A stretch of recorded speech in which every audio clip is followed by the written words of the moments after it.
Hello, hello, and welcome to another episode of Search Off the Record, a podcast coming to you from the Google Search team, discussing all things search and maybe having some fun along the way. My name's Lizzie, and today I'm joined by Gary and John from the Search Relations team, of which I'm also part of. Hi, John. Hi, Gary. Hi. Hi. So, I'm sure you're all wondering why I've gathered you here today. We already know. You already know? Tell me. Well, you already sent us an email about it. I sent you a very cryptic email that we are going to be doing something unusual and different on this podcast episode. So for our listeners, today we're going to do a sort of weird exercise playing with Gemini, which is Google's generative AI tool for writing and other activities, I suppose. We thought that it would be interesting to do an interactive episode, and we're going to play with Gemini live on the air. So in this episode, we're going to take turns reading a social post that one of us has generated using Gemini and then discuss what we like or dislike about it. What do you think about that?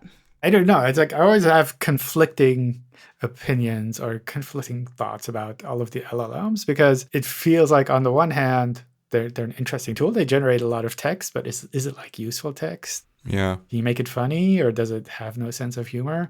And some of you listeners probably, I guess like most of you, have tried things out. So some of this will be, I guess, similar to what you already tried out. But I thought it was an interesting exercise because we want to do social posts with our accounts and we have a lot of content. Maybe we can get some help from a computer or a search engine that tells us how to do SEO. I don't know. Yeah. I think my bigger problem is with pretty much all generative AI interfaces is the factuality, that you always have to fact check whatever they are spitting out. And that kind of scares me that now we are just going to read it live and maybe we are going to say stuff that is not even true. And then we will be like, whoa. Wait. Like all of these LLMs are based off of content on the internet. Are you saying there's SEO content out there that is not correct?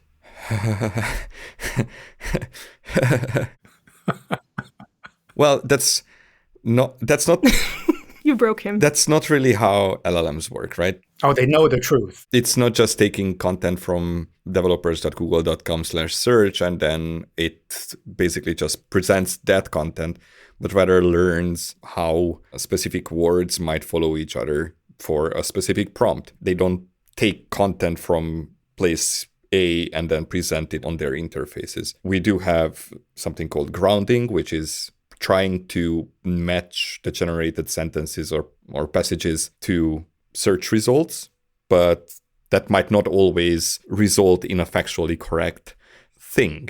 Let's go the diplomatic way. You think people are wrong on the internet? Is that what you're trying to say? No, I would never say that. Sure. But if there's enough myth circulating or a certain thought about something or even outdated information that has been blogged about a lot, it might come up in our exercise today, potentially. Sounds good. Let's do it. So the rules for this exercise is that we're using Gemini. It can be advanced or the base level. There's no rules for the prompts. You can prompt with whatever you want. And we're going to rotate through and read one per person until we run out of time or don't want to do this anymore. So, Gary, take us away. Okay. The prompt was, I don't know, paraphrasing, write me tweets that are related to Google and technical SEO. Here's one. Me. Optimizes meta descriptions meticulously. Google. Nah, I'll pull a random sentence from page 3 instead. Hashtag technical SEO. That we would never do that. It's like, where is this coming from? So I have only one problem with this tweet, and that is saying that we would pull a sentence from page 3. Page 3? Yeah. So that's a little bit weird. Yeah, we would pull from somewhere else on the page. Oh. But it has to be on that page. Like it will not be outside of the page. Do you think that it means like page 3 of search results or something? Or where is the page 3 even coming from? Oh, a PDF. Well, that's a stretch. But yeah, I think focusing on meta descriptions is, I would say, overrated. And when we were doing SEO work on developers.google.com/search, then every now and then Lizzie would send me a change list to change some meta descriptions, and I was just rolling my eyes. It's like, What? Sure, whatever. I didn't even read them, most of them. True story. I don't particularly care about meta descriptions or care for them. Okay, so what you're saying is this tweet is not relatable to you? The frustration of writing a meta description and having Google pull something from page 3 instead? Honestly, when I'm looking at our own search results, like the onesie search results, and onesie being developers.google.com/search, the only thing that I typically read is the title link. And sometimes I have like, where did that come from? But I don't think I've ever read snippets. Mm-hmm. Just one line is enough. Who has time for more? Right, but Oh, well, it's like you know all the pages by heart. You probably could look at the URL. no. But then I also roughly know at least what's on onesie, right? Well, you're just looking for the title. It's like, that's the one I was looking for, or URL, I guess. I don't know anything about structured data. Like anything that's in the structured data thing, I don't know. Okay. Okay, so next one. John, pull at random. So I took the SEO starter guide. We talked about this before. We published a new version and it's shorter. So because it's shorter, I copied the full thing into Gemini every time. Because I was like, make sure that whatever you say is based on this guide kind of thing. And then I took different approaches. So one of them was to write 10 bullets that help someone completely new to SEO to understand how search engines work.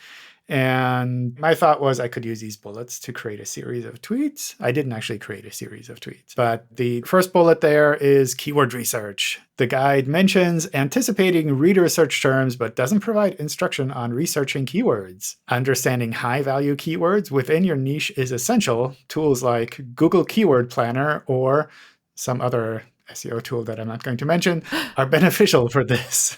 What do you think? Should we write more about keyword research? It sounds pretty salesy. I mean, Yeah. Like to go use this other tool. Is basically saying the SEO starter guide doesn't talk about keyword research enough. I mean, that would be kind of a weird thing to tweet, I guess. Like, our guide didn't cover this, but you should go over to Keyword Planner. I think it's also good to be a part of an ecosystem. It's like we don't have to do everything ourselves. If there are other tools out there that are doing a good job at something, we should point at them from time to time and encourage people to try out other things. Like we don't have to do everything ourselves. Like external SEO speakers at events. Yeah. Mm-hmm. It's some things like we don't have to do all presentations ourselves. There are fantastic people out there that do great stuff. We should work together rather than kind of like compete all the time. And probably also with tools. I guess it depends on tools that comply with our terms of service, but I'm not going to go there. But I will not say it. And I'm sure it's a good tool. I haven't tried it out, but who knows what they all do. But it's more like these are things that probably site owners should think about or could think about, and maybe they should use whatever tool fits their needs. I don't know if keyword research specifically is a starter thing. It feels like a next thing that you would do. Like basically you ensured that you have like a good website that plays well with search engines and users alike. And then at one point you decide that you want to optimize even further. And then you start looking at different kinds of keywords that might help you in achieving that. We do talk about this in the data analysis docs as a suggested thing to do if you're seeing, I think it's in bubble chart analysis document about how to determine which pages are doing well for which keywords on your site. And it introduces that concept and talks about Keyword Planner. And it's more of a next level kind of activity. Okay, Lizzie. Okay, reading. So, websites are like cozy tree hollows. Links are like a secret trail in the forest. Owls with lots of trails leading to their hollow are easier to find and invite others to visit. Websites with tons of links are easier for search engines to discover. Just like owls select safe trails, websites need links from other trustworthy hollows. Remember, not all trails are the same. Hidden traps equals sneaky links from bad websites. Thumbs down emoji. Clear pathways equals links from helpful and well-loved hollows. Thumbs up. Wow. Hashtag SEO for owls. Hashtag grow your tree hollow. Hashtag tech tips. This is a longer form post for LinkedIn. What was up with that simile? So the prompt that I used was how to explain links in a beginner-friendly way. There must be a less tortured way. So to use a metaphor to explain what links are. I like it. I think the part where it's like search engines discover you're hollow. Is it the problem with the word of hollow? It's just not something I use from day to day, But I mean, search engines don't need a lot of links to discover where you have your content hidden away as an owl. It's like they just need one. They just need one. You need one. And then it's more about helping other owls to find their way. It does make it... It does make it sound like your website is something to hide and not like, hello, come in to see my cave, I guess, where I'm storing all of my links. Cave? Where did you bring cave in from? Yeah, it's a hollow in a tree. Hollow. It's not like a thing that's inside. It's a cave. The hollow is the cave of a tree. Oh, my head hurts. Okay.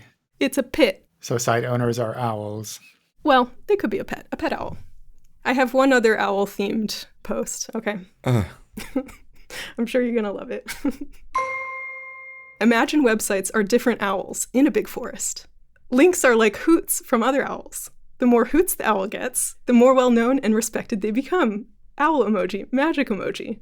Search engines, like wise old owls of the forest, notice this reputation, making the popular owl more likely to be heard when others call for their wisdom, aka showing up in search results. What's up with the owls? It's supposed to make it interesting and memorable. So you should put lots of hoots on your links. No, wait, lots of hoots on your website. Wait, other people should put hoots on their website. And you should definitely not pay them for the hoots. Oh. So is the metaphor working for you? This is kind of confusing. What? It's a little bit weird because the whole hoot thing is to call to other owls, right? So if you're linking out, it's like sending a message. Like it would be like the owl delivering a letter. Maybe is better. So the owl with the most links is... Wait, the owl that gives out the most links gets the traffic. What are your thoughts on the reputation of said owls? If you're hooting a lot, would this give you a reputation of being a wise owl? Opposite, I guess. It would be an obnoxious owl. I think if I were to run across an owl that did SEO, I would run or try to wake up. I think for a social post, it's probably pretty good. It's almost like guerrilla marketing where you are putting up something really controversial just for engagement, and then it will stick in people's heads. Yeah. I will probably remember hoots for quite a while, like 12 hours. And the hollows. This stemmed from my rabbit hole that I went down for the Harry Potter themed tweets, and then it mentioned owls, and then I went down an owl rabbit hole. Yeah. I find that always interesting with LLMs, where you start with something and then you just like keep digging deeper. And then you're like, why am I here? How did I end up in this hollow hallow? Oh, is it like how it used to be, or still is with Wikipedia? Yes. Where you click a link and then you start reading, and then you click a link and then you start reading that. And then it's 2 a.m. Oh, gosh. 2 a.m, yes, exactly. Okay. Gary. Yes, ma'am. Can you top it? Can you top the owls? I actually picked one that we should probably fact check ourselves. Okay. So this is a plain tweet without hoots and hollows, or owls, for that matter. Pagination causing duplicate content headaches? Use rel prev rel next to guide Google through your content sequences. Hashtag technical SEO, hashtag Google search. It sounds a little dated. Yeah. A little? I think we could go for that. And then a week later, I could be... Oh yeah, John, you should totally do that. Oh, is this a marketing technique as well? Like post something that you know is wrong to get more engagement? I don't think that we should do that, though.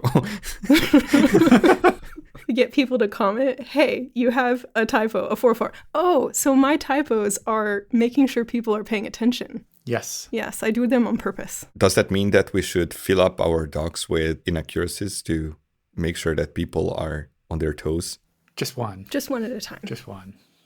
An Easter egg.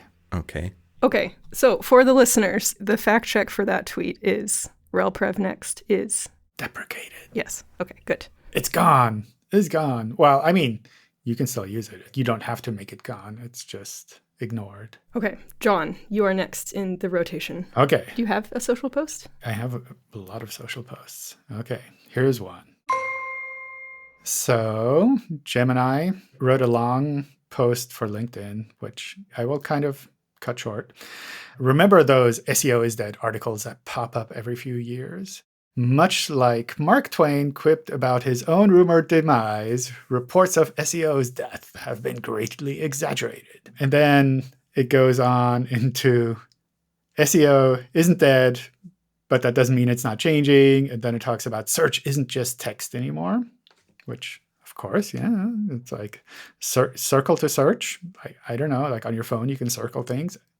I don't know if that's US only because I haven't actually tried it, but you could try it. AI-powered search gets scarily good. This can make trickster tactics work short-term, but backfire long-term. I haven't read this. Maybe I should have read this before, but think of it like this. If SEO were a ship, it's still sailing across a familiar ocean, but the winds, currents, and navigation tools are different. To reach our destination, we need to learn those new tools and respond to the ever-changing environment. Oh my gosh. Is this motivational or no what? I think you lost me at roughly the second sentence. Threw you off. As Mark Twain said. I kind of wish it was a steamboat and not a ship then. A steamboat. Just okay. to be more on theme. So basically, it's not organic movement. It's like you're paying with coals to move forward. Oh, no. John. I don't know. So do you agree SEO is not dead? Or is it dead? I don't know. No? I mean, it seems like something that we could post. People like to post about that it's dead or not dead. Like to? I don't know. It seems to come up a lot. It seems like every year it's dying. Does it die more or does it just die differently? Oh, and then regenerate, like Doctor Who. It's like the phoenix. Well, I mean, SEO is kind of constantly changing. Different things happening. AI, like, I don't know. But I would argue that most of the things that were introduced over the years are still there. And of course, I'm not thinking of rel author or rel pref next, but I think the vast majority of the things are still there. Like you are still optimizing for speed, mobile and whatever, but some things, I would say minor things died. Minor things died. What? Like authorship? Yeah. Authorship. Author. Okay, so this next one. I have a series of 4 tweets that would be like a thread, or maybe like you post once a week about this topic. And this one is for localized content versions in SEO. So more like tips, and no owls are involved in this string of, of tweets. And maybe you can fact check them to see if they're accurate. For the first one, it's for non-HTML files like PDFs, use HTTP headers to indicate language targeting. The content language header does the trick, ensuring a consistent multilingual user experience. #SEO, #WebDev. Correct? That seems reasonable. Yeah. Maybe a little bit boring without the owls. Yeah, needs more owls. I mean, you started off at a very high level, and now it's like, this is very reasonable. You're almost waiting for the punchline. Like, what is next? It's like, what is going to blow up? Where is the tree? Okay, so we could ask Gemini to rewrite these, but insert owls. Insert owls. Yeah, well, we could rewrite the whole SEO starter guide. Oh, but make it owl-themed, using only owl analogies for our examples. We could do seasonal versions, the spring version of the SEO starter guide. Okay, so this next one. Watch out for boilerplate content. Repetitive footers, legal text, and product descriptions can create sneaky duplicate content issues. Let's get creative. #SEO copywriting. No. No? Gary is rolling his whole head. Wait, I can't hear you. Oh yeah, that was my whole head, not my eye. Apologies. Yeah, no. No, for factuality reasons or for inflammatory reasons. I think for factuality reasons. Like, sure, we might actually detect it as boilerplate and then we are not going to use that for ranking purposes or whatever, then weight it, but it's not going to affect the rest of the content. Yeah, and it sort of throws legal text and product descriptions under the bus. Like all legal text is duplicate content. I mean, it's one of those things that comes up every now and then where people are like, oh, I have to put this legal disclaimer on my pages. And, oh, but Google will penalize me because now I have some duplicate content. And actually, you already had duplicate content on your pages. Like, who knows what Google would have done if it wasn't okay with duplicate content, you know? What? It's like your page's footers are already the same. Oh, yeah. If you add 2 more sentences to it, it's not going to make it more duplicate content than it already was. So I'm trying to think when it can become actually a problem, and probably if the majority of your pages become boilerplate. Like the vast majority of many pages on the site become boilerplate, that might actually be a problem. But if you have individual product pages with a decent description of the product and images and whatnot, and then you have a legal text or something that you have to put there because a manufacturer asked you to do that, that's not going to cause issues, I guess. Okay. So maybe skip that one. All right, next one. Okay. You had 4, right? Oh, yeah, I did. Thank you for counting.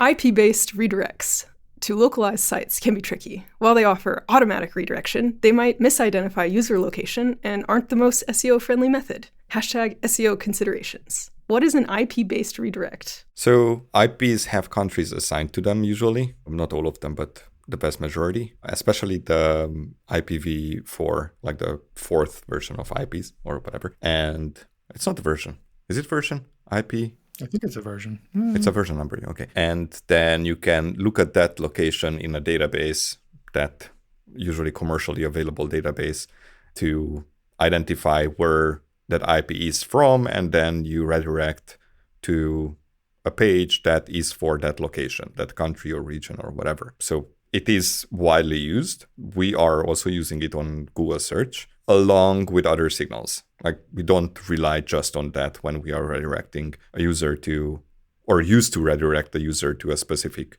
Google TLD. I don't think we do that anymore. So we used to have, like we had google.com, right? Mm-hmm. And then we used to also have google.ca, google.co.uk for different countries, like the UK and for Canada. Mm-hmm. And then if we saw that the IP of the user is British or from the UK, then based on that plus some other signals, we would redirect the user to the co.uk interface. So is this tweet accurate in the sense that this is an unreliable method and you should be careful with it because it's potentially misidentifying user locations and redirecting when they don't want to be? So the problem with the assigned countries is that they can go stale very fast. And it is known that you need to regenerate these databases really quite often, like almost weekly, to be able to correctly assume the country from an IP. Oh. Because the IP can get a new country assigned to it because it was reassigned to another corporation or it was moved to a space that, like an IP space that belongs to another country or some stuff like that. And these happen quite often, which means that the longer you keep a database unrefreshed, the less accurate it becomes. And then eventually you are going to redirect French users to Swiss websites or your Swiss version, and then they will be very grumpy. I think it's also tricky for SEO because Google usually crawls from just one location. And if we're crawling from the US and you redirect all US users to, I don't know, a specific page for US users and all other users get a different page, then Google would just see that one version if it isn't able to access the other versions. Okay, so it sounds like technically correct. It's not the most SEO-friendly method and they should rethink about it. It also seems like one of those things where you could do a short tweet and then a long post to explain what you actually meant. Yeah. Well, I mean, I think that this is probably the idea is that this could then link to promote some, I don't know, blog post if we're doing a campaign series about localized content SEO best practices or something. And this is week 2. It links to some longer form blog post that explores why and what you can do in best practices. Cool. But no owls. So I don't know. Wait, we could do a blog post about owls. All right. Gary, what's next in the queue? Let's pick one from the pile. Okay, this looks weird. I'm only reading it because it looks weird. SEO is like gardening. You plant seeds, optimize, tend to your website, and hope Google doesn't unleash a swarm of ranking-eating bugs. Hashtag technical SEO. Hashtag the circle of SEO life. Hashtag This hurt. Circle of SEO life. Hashtag this hurt. Ranking eating bugs. Correct. I mean, you had owls. Come on. I guess it's okay. Is it technically correct that the rankings can be eaten, though, by bugs? Well, technically, yes. It's software. So. Oh, is this like an outage? Bug. A bug. A bug in search results, potentially. What could it be? A bug on your site, too. Yeah. Or a bee.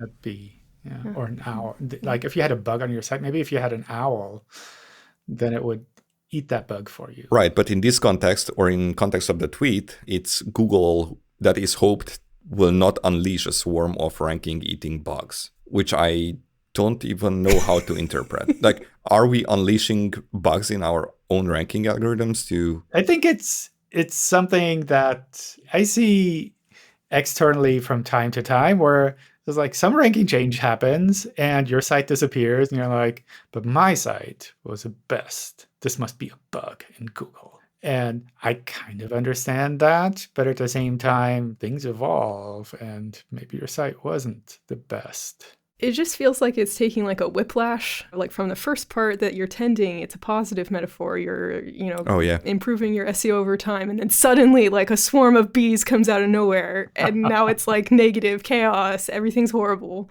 So what is this post going for? I have no idea. Maybe it could be split. You can then use that to then write a nice post and then the plot twist. It's almost like trying to scare people away. It's like you are doing everything right and then everything goes south. It's kind of sad. Yeah. Such is life. Yeah, we shall skip this one.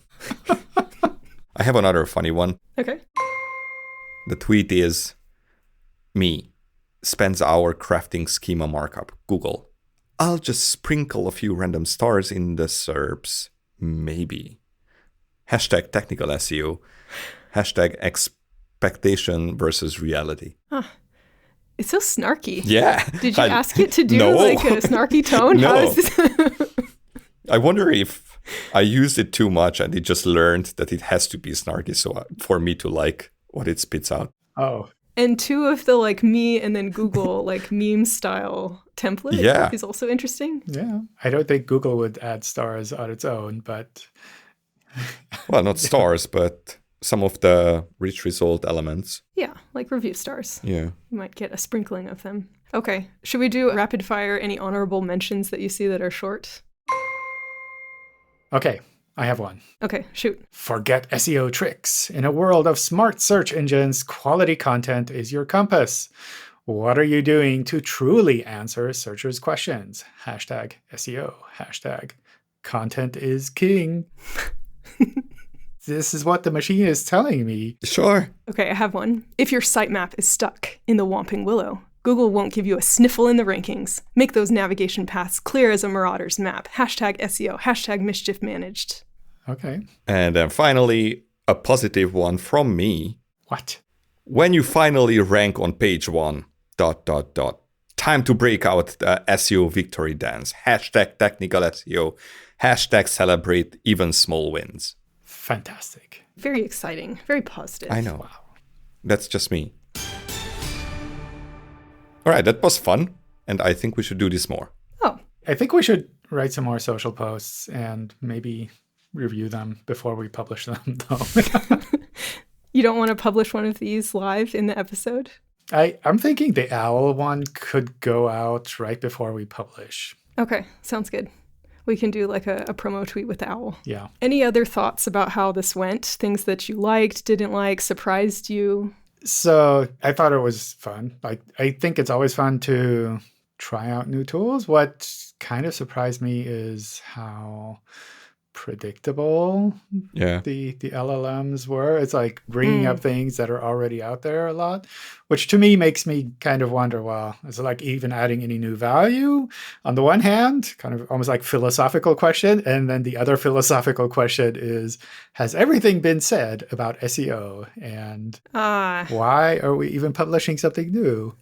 So ending in the pit of despair.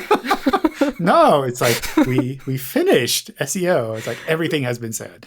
It's complete. But I'm sure like next week we will either deprecate something or launch something new. So things will continue. Is that a promise that we are going to launch something or deprecate something next week? Maybe it's a threat.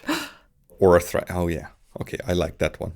Let's go with that. I did ask it to write something for a launch that is happening next week, and it predicted correctly something. Wow. Okay. So either we're so predictable. Authorship. Coincidence? I think not. Coincidence, I think not. Yeah. Authorship. I also ran into a weird thing where it refused to answer me because I used the word debate. Oh. So I said, write a social post that would incite like a healthy debate about this topic. And it said, I can't say anything about elections. Oh, yeah. All the safeties. Yeah. Mm-hmm. I think they are pretty good for, not all of them, but some of these LLMs are really good at inspiring writing. Mm. And I tend to use it for ideas, but not to generate this block of text for me so I can copy paste it in the doc. But what do you think would be the 5 top things that people might ask about this or stuff like that? Mm. And then usually it's not correct, but it makes my brain think about those things. And then as a result, I might come up with something new that I should include in the doc or blog post. I find it's sometimes like that meme where if you want the right answer on the internet, you should post the wrong answer. Yeah. And where if it tells you something wrong, then you're like, no, that is wrong. And now I know what to write about. Yeah. That's exactly what it is. That's true. Yeah, I can do a better job. It's almost like a challenge. I didn't like this, and now I know exactly what to write. Yeah. All right. Well, maybe we will do more of these. Maybe we will publish our rough draft from all of the tweet ideas that we had that we didn't read out loud in this episode. Let us know what you thought about this episode, and maybe we'll do more interactive, weird style episodes in the future with or without the owls. Well, that's it for this episode.